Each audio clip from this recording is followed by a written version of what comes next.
ለንስቴ የሆነ ነገር አለና እዚህ ላሳያችሁ። እሺ እስከዛ ደግሞ የሆነ ነገር ላሳያችሁ ብያል ነበር። ይኸው ላሳያችሁ እንግዲህ እቺን ቅጠል በስንት መከራ ፈልጌ እንዳገኘኋት ይሁ አያቻት። እቺ አብዛኛው በብዛት እንስሳት ይወዷታል። ለሰው ልጅ ነፍስ ለመዝራት የምትሯት አንድ ንብረታችን እቺ ናት። ኢትዮጵያ ውስጥ ብዙዎቹ ታውቋታላችሁ።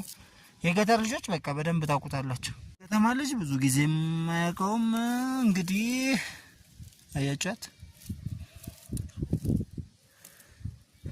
የመድኃኒት አገልግሎት ነው የምትሰጥ። እንግዲህ የምታውቁ ወይም ደግሞ የምትፈልጉ አድራሻ ጠቁማለሁ። ሄዳችሁ ልታገኙ የምትችሉበት ቦታ አለ። እዚሁ በቅርብ ከአዲስ አበባ የ30-40 ኪሎ ሜትር ጉዞ ነው።